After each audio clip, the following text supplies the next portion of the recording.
So now we're going to go over the details of an RFQ. So I'm in the area under list of contracts. And as you can see right here, I have all of my new opportunities right here. So what I would want to do is I would want to click on the first one. And by clicking on the first one, I have all the information about that specific contract. So instead of going into DIBBS, downloading the PDF and extracting that information manually, all of that is done for me as of right here. What's showing here is everything from the contract number, the PR number, the date it was issued, the NSN number, part number, the type of item it is, if there's any technical documents. So we have them right here. Who's paying for the shipping? So in this case, for the FOB point, it's origin, meaning the government pays for the shipping, and an area called the anticipated award amount. So this is the amount of money that we believe the award will be worth. So this is a great tool to determine, is this actually worth your time? Under the manufacturers required, there are two different things that could potentially be here. One, you could have a list of manufacturers, as you see right here. These are approved sources that you can get the part from, their name, their cage, and the part number per that company. Or you might have it where it says no manufacturers required. If it shows manufacturer required, then you have to go through these companies in some capacity. If it said no manufacturer required, you can go to any manufacturer that is out there as long as they can make the part as per the contract. Going further down, we have our vendor reference table. So this is the area that you would put information about who you're sending out those quotes to. Everything from the distributor, the manufacturer, and even the packaging house per se. Next section we have here is the procurement history. Procurement history is giving you the laundry list of all of the companies that have won an award before.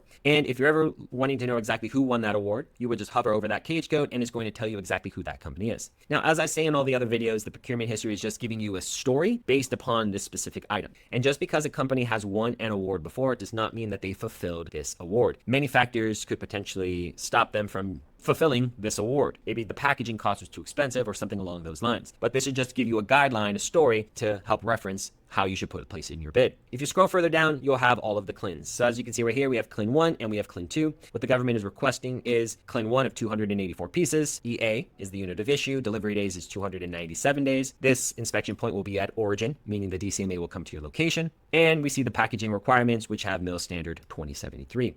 Going to CLIN number 2, another location for CLIN 2 wants 709 pieces, exact same delivery due date, origin inspection, just like CLIN 1, and with the packaging requirements to be exactly the same. So the details that you see inside of the system give you a snapshot of the information you need to place a bid inside of DIBBS. And that completes the details of an RFQ.